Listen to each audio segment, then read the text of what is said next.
Hi friends, എല്ലാവർക്കും അഞ്ജൂസ് വേൾഡിലേക്ക് സ്വാഗതം. ഇന്ന് നമ്മൾ ഉണ്ടാക്കാൻ പോകുന്നത് എണ്ണമാങ്ങയാണ് കേട്ടോ.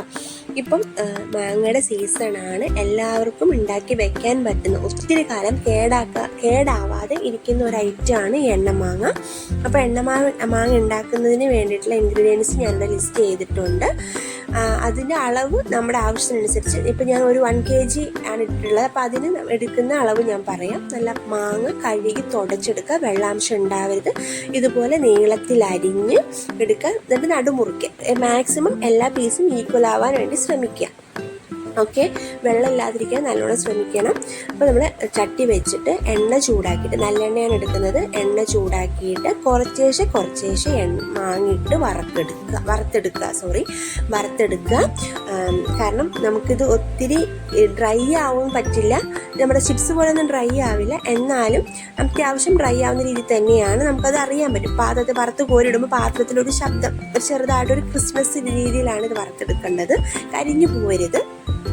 ഓക്കെ, അതിനുശേഷം നമുക്ക് ഇത് ഓരോ ബാച്ചായിട്ട് വേണം വറുത്തെടുക്കാനായിട്ട്. ഞാനിപ്പോൾ 1 kg മാംഗോ ആണ് കാണിച്ചിട്ട്. 1 kg മാംഗോ അല്ല, രണ്ടാമത് മേടിച്ചതാണ്. അപ്പം നിങ്ങൾ നമ്മുടെ മാങ്ങയുടെ അനുസരിച്ച് വേണം ഇൻഗ്രീഡിയൻസ് എടുക്കാനായിട്ട്. ഇപ്പം ഞാനിവിടെ ഒരു 2 ടീസ്പൂണ് ഉലുവ എടുത്തിട്ടുണ്ട്, 1.5 ടീസ്പൂൺ കടുക്, ഉപ്പ് ആവശ്യത്തിന്, മുളക് പൊടി ആവശ്യത്തിന്, എരിവനുസരിച്ച് എടുക്കുക. നിങ്ങൾ കാശ്മീരി ചില്ലി എടുക്കുന്നുണ്ടെങ്കിൽ കുറച്ച് കളർ കൂടുതലായിട്ട് നിൽക്കും. അതുപോലെ എരിവ് വേറെ വേണമെന്നുണ്ടെങ്കിൽ എരിവുള്ള മുളക് പൊടി എടുക്കുക. അതിനുശേഷം ഞാൻ ചെയ്തിരിക്കുന്നതെന്ന് വെച്ചിട്ടുണ്ടെന്നുണ്ടെങ്കിൽ, നമ്മൾ ഉലുവ വറുത്തു, അതിൻ്റെ കൂടെ കടുകിടുന്നത് ഞാൻ എടുക്കാൻ വീഡിയോ എൻ്റെ ഇത് മിസ്സായി. ഞാൻ ഉപ്പും കടുകും ഉലുവയും കൂടെ ഇട്ട് വറുത്ത് കോരുന്നുണ്ട്. നമ്മൾ എന്തിനാണ് ഉപ്പിട്ട് വറക്കണമെന്ന് വെച്ചിട്ടുണ്ടെങ്കിൽ, ഉപ്പിലെ ജലാംശം നഷ്ടമാവാൻ വേണ്ടിയിട്ടാണ്. അതിനുശേഷം ഞാൻ കുറച്ച് മുളക് എടുത്തിട്ടുണ്ട്. ഇതുപോലെ ഉണക്കമുളക് നിങ്ങൾക്ക് നമ്മുടെ സാധാ വറ്റൽ മുളക് ഇട്ട് വറക്കാം, അത് നമ്മുടെ ഇഷ്ടമാണ്. ഇത് വറുത്ത് കോരി എടുക്കുന്നുണ്ട്. ഈ മുളകിൻ്റെ ഈ താഴെ കിടക്കുന്ന കുരു ഞാൻ എടുത്തിട്ടില്ല, കാരണം അത് കരിഞ്ഞായിരുന്നു. അപ്പോൾ അത് എടുത്തിട്ടുണ്ടെങ്കിൽ നമുക്ക് ഒരു കയ്പ്പ് രസം ഉണ്ടാവുന്നതുകൊണ്ട് എടുത്തിട്ടില്ല.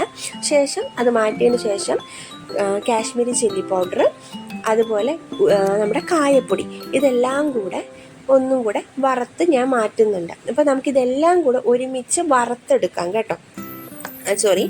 പൊടിച്ചെടുക്കുക. നമ്മൾ വറുത്ത് കോരി വെച്ചിരിക്കുന്ന സാധനങ്ങളെല്ലാം കൂടെ ഞാൻ പൊടിച്ചെടുത്തിട്ടുണ്ട്. ഈ പൊടിച്ചെടുത്തിലേക്ക് നമ്മൾ വറുത്ത് കോരിയ മാങ്ങ, നിങ്ങളെ മാങ്ങ കണ്ടിരിക്കുന്നു വിശ്വസിക്കുന്നു, ആ മാങ്ങ കൂടെ ഇട്ട് നമ്മൾ നന്നായിട്ട് ഇളക്കി കൊടുക്കുക. അതായത് ഒത്തിരി അങ്ങ് കുഴയുന്ന പോലെ ഇളക്കരുത്, കോരിയിട്ട് ഇളക്കിയെടുക്കുന്നതിൻ്റെ കൂടെ തന്നെ നമ്മൾ ഓൾറെഡി മാങ്ങ വറുത്ത് വെച്ച ഓയിൽ മാറ്റി വെച്ചിട്ടുണ്ടല്ലേ, ആ ഒരു ഓയിൽ കുറച്ചേശിനത്തേക്ക് ഒഴിച്ചു കൊടുക്കുക. ഒത്തിരി ഒഴിച്ചു കൊടുക്കേണ്ട ആവശ്യമില്ല. ഡ്രൈ ആയിട്ടാണ് ഈ മാംഗോ ഇരിക്കേണ്ടത്, അതുകൊണ്ട് മൊത്തം കോരി ഒഴിച്ചേക്കരുത്. ഒരു ലേശം ആവശ്യമുള്ളൂ. നമ്മുടെ ഒരു ആവശ്യത്തിന് ആ മാങ്ങയുടെ നമ്മുടെ മിക്സ് മൊത്തം, ആ പൊടി മൊത്തം ആ മാങ്ങയിലേക്ക് പറ്റുന്ന അത്രയും ലെവലിൽ മാത്രം ഇട്ടാൽ മതി. നിങ്ങൾ തോന്നുന്നു മസ്റ്റ് ട്രൈ ആയിട്ടുള്ളൊരു ഐറ്റമാണ്. നമുക്ക് കുറേ നാൾ വെച്ച് യൂസ് ചെയ്യാം. ഇത് മാത്രം ഉണ്ടെങ്കിൽ നമുക്ക് ചോറുണ്ണാം. അടിപൊളിയായിട്ട് എല്ലാവരും ഒന്ന് ട്രൈ ചെയ്ത് നോക്കണം. കാരണം ഇപ്പം മാംഗോ സീസണാണ്, നല്ല രീതിയിൽ വിലക്കുറവിൽ മാങ്ങ കിട്ടുന്ന സമയമാണ്. അപ്പം നമുക്ക് എപ്പോൾ വേണേലും ഉണ്ടാക്കി ഉപയോഗിക്കാം. കഞ്ഞി കുടിക്കാനോ ചോറിനാനൊക്കെ ഉപയോഗിക്കാൻ പറ്റുന്ന ഒരു ഐറ്റമാണ്.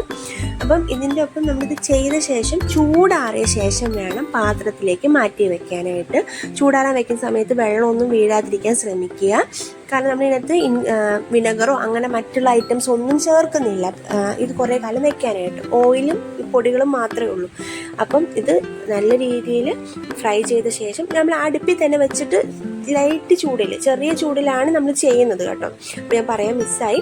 അപ്പോൾ അത് ആ ചെറിയ ചൂടിൽ തന്നെ ഒന്ന് മിസ്സായിട്ട് ഈ ഒരു പരുവായി കഴിയുമ്പോഴത്തേന് നമുക്ക് തീ ഓഫ് ചെയ്ത് നല്ല രീതിയിൽ തണുക്കാൻ വെക്കാം. തണുത്ത ശേഷം നല്ല ഡ്രൈ ആയിട്ടുള്ള ഒരു ബോട്ടിൽ ഇതിട്ട് അടച്ച് വെക്കുക. ഒത്തിരി കാലം ഞാൻ കണ്ട വീഡിയോസിലൊക്കെ പറഞ്ഞു, ഞാനൊരു വീഡിയോ കണ്ടിട്ട് തന്നെയാണ് ചെയ്യുന്നത് കേട്ടോ. അതിൽ നിന്ന് കണ്ട് കൊതി തോന്നിയിട്ട് ഒന്ന് ട്രൈ ചെയ്തൊരു ഐറ്റമാണ്. എനിക്ക് ഭയങ്കര ഇഷ്ടമായി. അപ്പം നിങ്ങളും ട്രൈ ചെയ്ത് നോക്കണം. അപ്പം നമ്മൾ ഒരു ഡ്രൈ ആയിട്ടുള്ള ബോട്ടിൽ ഇതിട്ട് അടച്ച് വെക്കുക. അപ്പോൾ ഇതാണ് നമ്മുടെ ഫൈനൽ ഔട്ട്പുട്ട് എന്ന് പറയുന്നത്. എല്ലാവരും ട്രൈ ചെയ്ത് നോക്കുക. എല്ലാവർക്കും ഇഷ്ടപ്പെട്ടെന്ന് വിശ്വസിക്കുന്നു. മറ്റൊരു വീഡിയോയുമായി നമുക്ക് വീണ്ടും കാണാം. നന്ദി, നമസ്കാരം.